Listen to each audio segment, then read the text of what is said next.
Selanjutnya, kita akan lihat laporan keuangan dari PT Sumber Rezeki. Nah, caranya di modul ini kalian pilih laporan, kemudian kita lihat dulu untuk laba rugi standarnya ya. Tapi di sini kalau misalnya kalian ingin mengetahui buku besar, terus kas dan bank, itu bisa kalian coba-coba lihat gitu. Nah, di sini saya akan menunjukkan berapa sih laba atau rugi PT Sumber Rezeki. Ini kita pilih laba rugi standar, klik 2 kali. Oke, kemudian karena kita transaksinya itu terjadi hanya 1 bulan, yaitu di bulan Januari, maka untuk periode akuntansinya kita pilih Januari hingga Januari juga gitu. Jadi maksudnya di sini 1 bulan, di bulan Januari saja. Oke, kemudian kita pilih oke. Nah, di sini muncul ini laporan laba rugi PT Sumber Rezeki. Nah, di sini ada informasi bahwa labanya PT Sumber Rezeki itu seharusnya adalah 58.500. Nah, tapi di sini setelah kita lihat, nih kalian bisa lihat ke bawah, laba rugi di zahir saya adalah 2.018.500. Nah, berarti kalau misalnya seperti itu ada kesalahan karena tidak sesuai gitu ya. Laba ruginya kan seharusnya 58.500. Nah, di sini setelah diperhatikan, kalau kalian lihat di bagian pendapatan itu kan ada penjualan barang. Kemudian di bagian beban atas pendapatan seharusnya ada namanya HPP, harga pokok penjualan. Karena secara logika, ketika sebuah perusahaan menjual barang, maka ada HPP-nya di situ.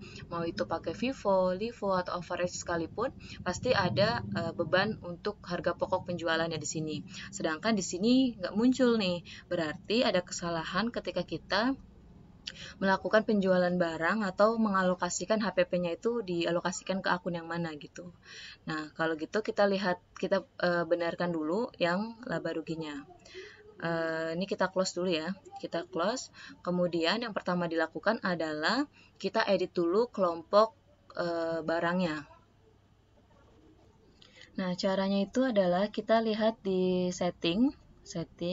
Oh ya, tapi kalau yang laporan laba rugi kalian sudah benar, sudah 58.500, tidak perlu dirubah lagi ya.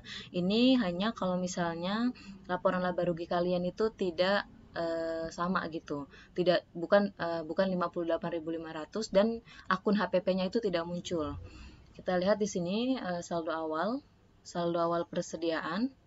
Kemudian kita pilih baru karena kita ingin merubah kelompok persediaannya. Kita pilih baru, kemudian di bagian kode barang kita klik, kemudian ini yang kipas angin kita edit aja. Jadi kita edit. Oke. Nanti dia akan muncul kan di sini kelompok barang. Kita pilih yang barang elektronik di sini, kita klik. Oke. Yang barang elektronik ini kita edit. Kemudian yang bagian ini ternyata di kesalahannya setelah saya cari-cari itu adalah di bagian di sini alokasi dari harga pokok, penjualan, retur penjualan dan sebagainya.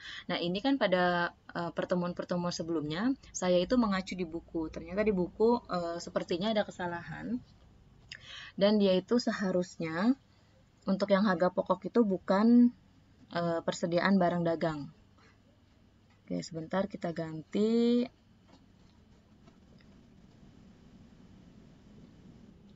Nah, jadi yang bagian harga pokok itu kita ganti jadi HPP. Ini kita ganti jadi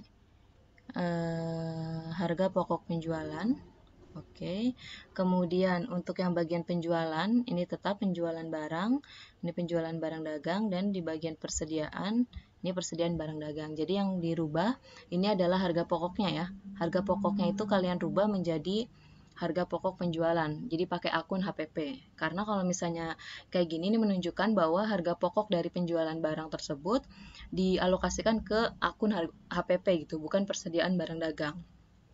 Oke, untuk yang lainnya benar, kita pilih rekam.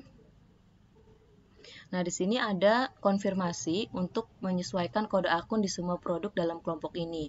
Nah, kalian pilih ya. Jadi maksudnya di semua barang yang termasuk ke dalam kelompok barang elektronik, untuk HPP-nya akan diklasifikasikan ke harga pokok penjualan. Kita pilih ya. Oke, kemudian oke. Ini kita batal saja. Ini batal juga sampai keluar. Oke, setelah itu di sini diminta untuk lanjut proses hitung ulang saldo akhir barang persediaan. Kita pilih ya. Kemudian ini kita oke. Setelah itu kita ini dulu ya, kita refresh dulu, yaitu pilih alat bantu, kemudian hitung ulang saldo akhir barang persediaan, kita pilih ya aja. Ya, ini tadi udah sebenarnya. Oke, kemudian kita lagi yang kedua, file juga alat bantu, kemudian hitung ulang saldo akhir akun. Oke. Kemudian ya. Oke.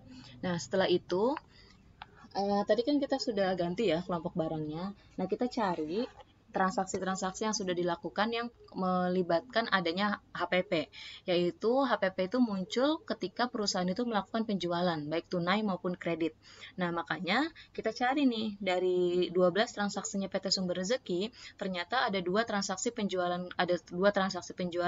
yaitu penjualan kredit dengan uang muka di tanggal 6 Januari, punyanya penjualannya kepada PT Bayu Segara, dan ada penjualan kredit di transaksi ke berapa itu ya, tanggal 16 Januari kepada UD Rahayu. Nah, yang pertama kita hapus dulu untuk transaksinya PT Bayu Segara.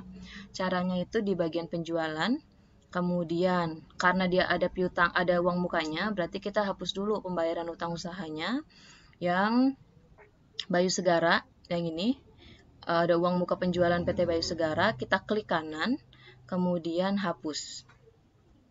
Oke, ini informasinya kalian tulis aja salah gitu ya, karena ada kesalahan kan. Oke, kita hapus. Setelah itu kita tutup. Baru kemudian kita ke invoice penjualan. Ke uang muka dulu.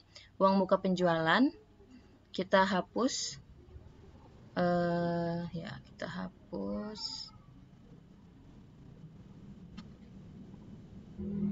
Oke, kita beri juga salah. Hapus.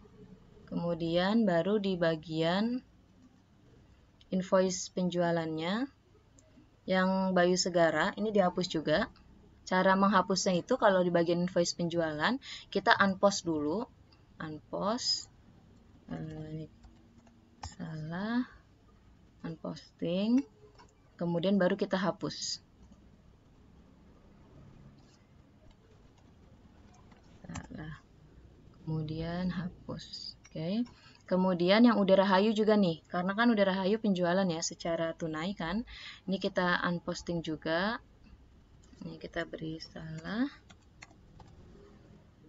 Posting, kemudian kita hapus juga.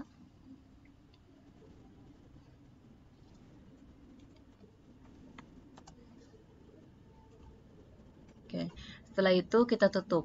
Nah, baru setelah ini kita input ulang nih transaksinya, karena tadi kan yang tadi itu sudah terlanjur di jurnal, sudah terlanjur di posting, tapi kelompok barangnya itu masih pakai yang masih ke persediaan barang dagang, itu belum ke HPP, jadi HPP-nya belum muncul.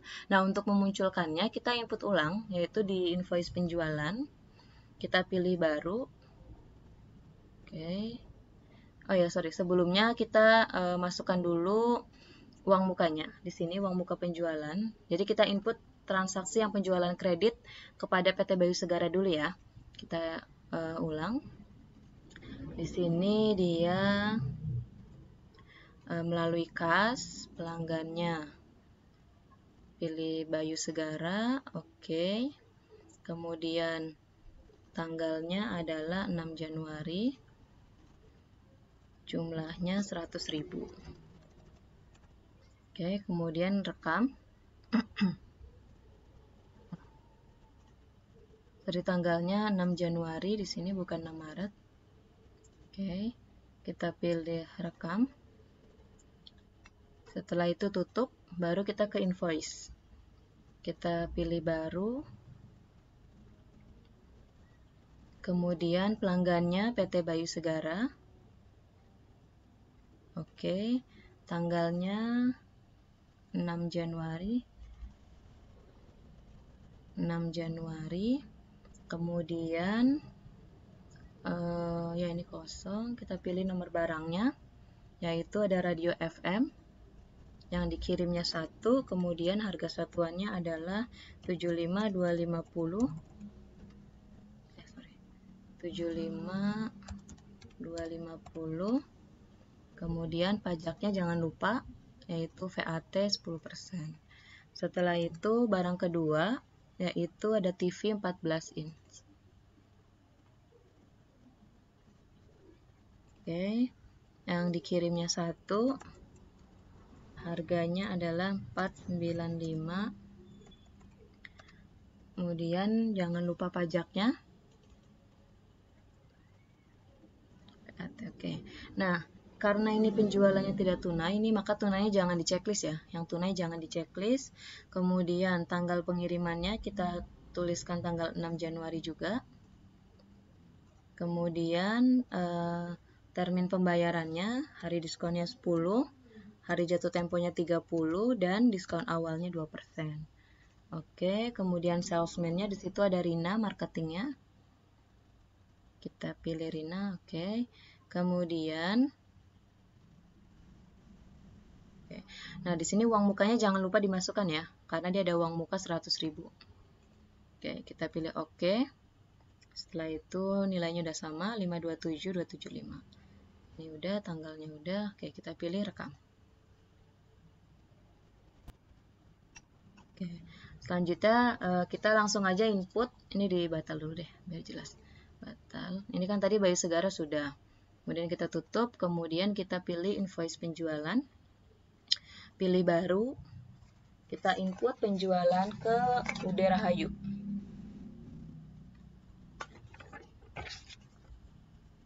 Nama pelanggannya kita pilih UD Rahayu, kemudian tanggalnya 16 Januari. Oke, kemudian karena dia penjualan secara tunai, berarti yang tunainya kita klik. Kemudian barangnya ada kipas angin, yang dikirimnya 2, harganya 135.000. Kemudian pajaknya jangan lupa.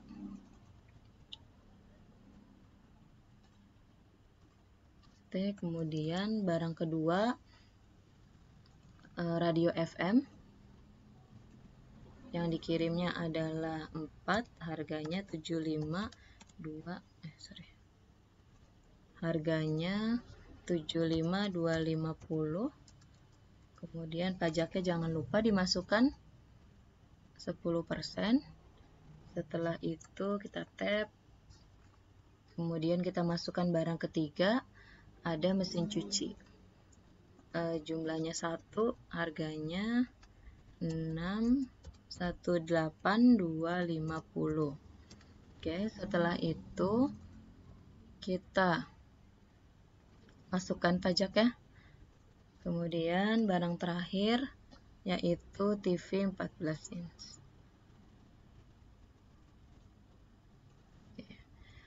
Yang dikirimnya 3, harganya 495.000.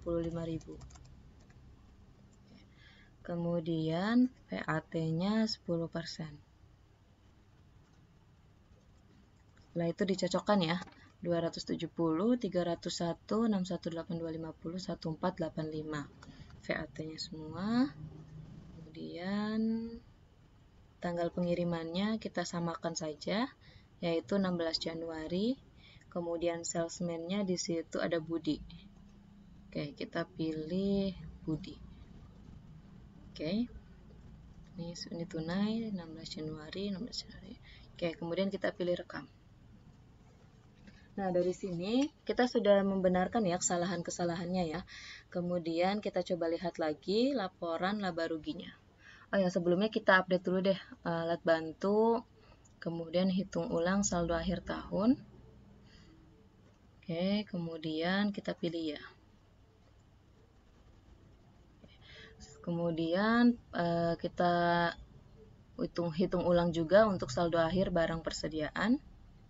Oke. Oke, setelah itu baru kita lihat laporannya. Di laba rugi standar, bulannya dari Januari sampai Januari, kita pilih OK.